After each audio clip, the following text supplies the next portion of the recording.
What's going on, y'all? So today, I want to talk about the Lions. I want to talk about the butt whipping we put on Washington. I want to talk about our division.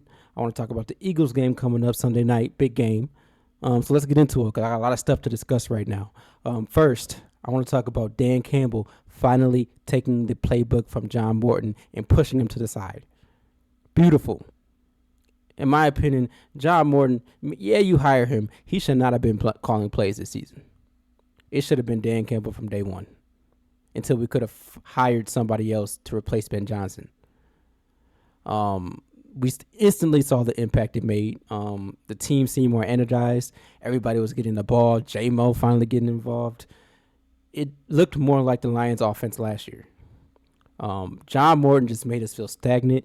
You were spamming St. Brown and Laporta. And don't get me wrong, I love St. Brown and Laporta. But you need to get your other weapons involved. Yeah, it worked against some teams. But you saw what it did against Minnesota.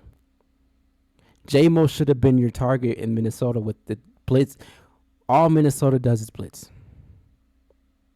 And for one, I hate how Minnesota's defense gets all this credit. They just blitz. What did the Eagles do what did the Eagles do when they faced Minnesota? They had an O-line to pick up the blitz, and you put everybody over the top because all they do is all-out blitz. It's not hard to beat, but what Morton did is play right into their hands. You didn't use J-Mo. You didn't put Gibbs as a receiver, which you should have. You didn't conjure up any ways to beat the blitz. It's like you didn't game plan that week. And that's why I'm so happy Dan Campbell took over play calling. I think he did it at the perfect time since he didn't do it at the beginning of the season. He did it at the perfect time now because now you're facing the tougher teams in your schedule. Going against the Eagles, you're going against Green Bay again. You have some teams you're facing. So now's the time to get it together because you really have a legitimate chance to make a push for a 1 seed again.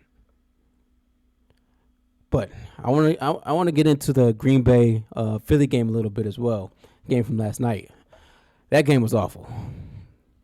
That game was pitiful. It's not because both those teams had a strong defense. It's because both those offenses are struggling. Green Bay. I'm not a big fan of Jordan Love. I don't like Jordan Love. The play calling didn't help him at all. Play calling, in my opinion, was not good. He wasn't good either, but the play calling didn't help him out. And when it comes to the Eagles on offense, they can't run the ball. I like Jalen Hurts. Jalen Hurts, I believe, is talented despite what everybody else says. I think he's good. But the problem is you can't not have a running game and expect Jalen Hurts to just save you.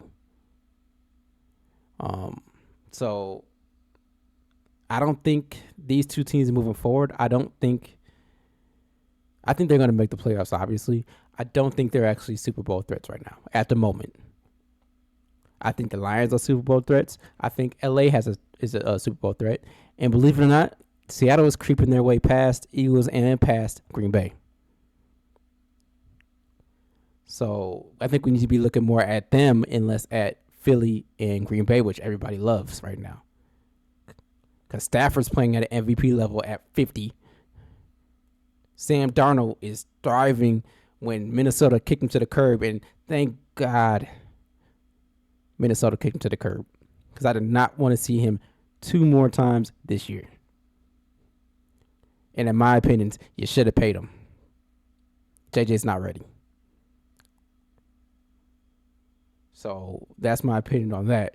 But when it comes to Lions moving forward, I think we really have a legitimate shot to get a 1 seed.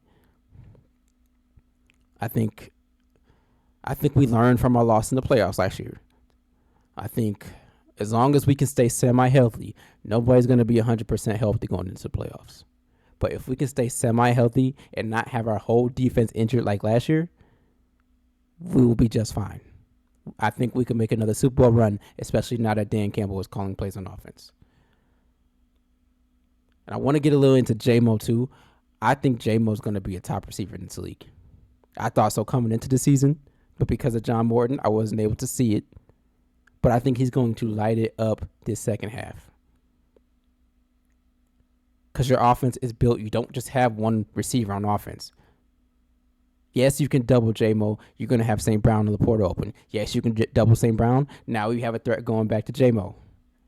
It, it's beautiful. And then I want to see Gibbs a little more in the passing game, Test a little more in the passing game. You're going to have weapons going forward, and Dan Campbell knows how to use them.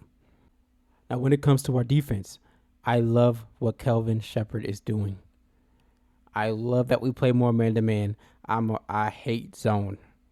In my opinion, zone first is tough to run, and second, if you have an experienced quarterback and experienced receivers that know to sit down in the open areas, they're gonna pick you apart. I hate the bend don't break narrative. This is the NFL. You have to run man to man.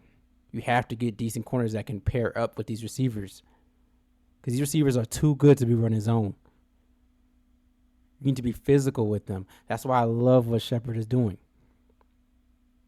I think our defense is better, obviously better than last year, in my opinion. I love Aaron Glenn, but I hated the zone he used. I hated the bend don't break mentality. It put us in a lot of tough situations. People forget. So yeah, that's my opinions on the Lions, y'all. I have very high expectations moving forward. If you could please like, subscribe, follow the channel, be much appreciated. Thank you.